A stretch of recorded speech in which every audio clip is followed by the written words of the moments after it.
popullit robëruar.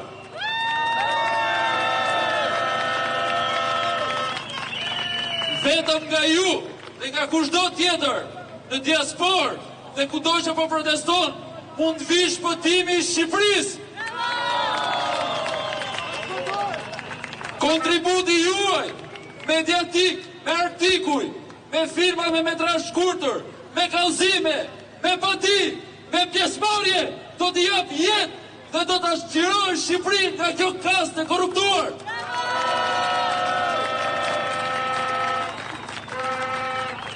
A e dini se në Shqipëri policia dekonspiron, universitetet shesin diploma dhe nxjerrin mina me sahat, nuk bëjnë as një studim mbi kuotat që lëshojnë diplomat, mbi 1500 juristë çdo vit pa një studim tregu.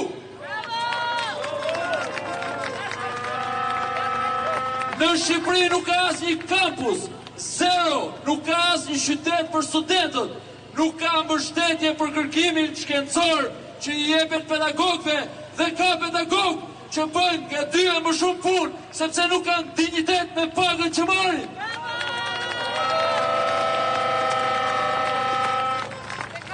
Nëse po pyesni se kush jam, unë jam njëri nga ju, jam një numër këtu në shesh dhe do t'jam deri ditën e fundit.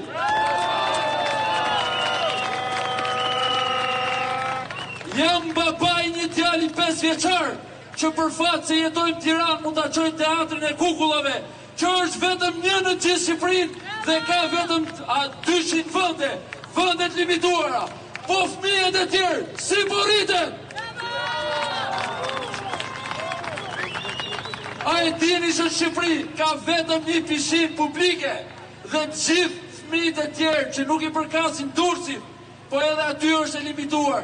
Nuk do të shijojnë pushimet e verës dhe me atë ndrojën e turpit që kanë, nuk do të shkruajnë në atë hartimin e muajit shtator.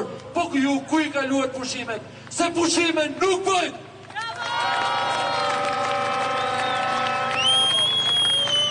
Në plot qytetet Shqipërisë nuk ka një linjë urbani që të shojë të afërmit në Vareza, që është minimale për të përkujtuar dhe për të qasur dhe për të takuar ato njerëz që kanë kaluar në botën e përtejme.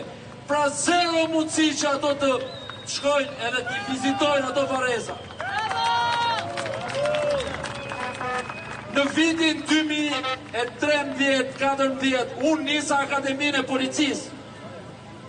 10.000 persona aplikuan në të kohë. E kuptoni besoj shpresën e madhe që kishin.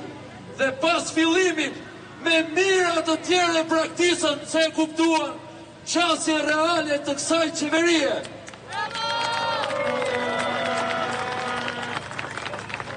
Kam punuar në forcat speciale Renea, që është elita e vendit.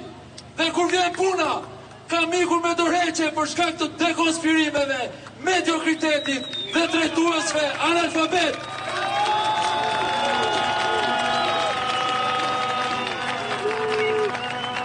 Jam një person që sot e jep kontributin në 2 universitete si pedagog. Si pedagog që bën plot punë të tjera më pas për pasur një jetë dinjitoze për vete, për prindrit, edhe për djalin që ju thash, që rritet në një vend që kushtet dhe premisat për një të ardhët mirë janë zero. Dhe për të mbyllur, kushdo që u pyet pse protestohet, protestohet për ato listat e kriminalizuara me plot zyrtarë që nuk e meritonin të ishin kryetar bashkie, deputete, zyrtarë. Protestohet për kanabizimin e fondit, protestohet për kuotat e universiteteve që janë fiktive dhe nuk lidhen me tregun e punës. Protestohet për talljet e vazhdueshme që çdo zyrtar bën me fondet publike. Protestohet dhe do të protestojmë deri ditën e fundit. Dhe një herë po ju them, unë jam thjesht një numër, unë jam ju, tu në sherë, deri fund.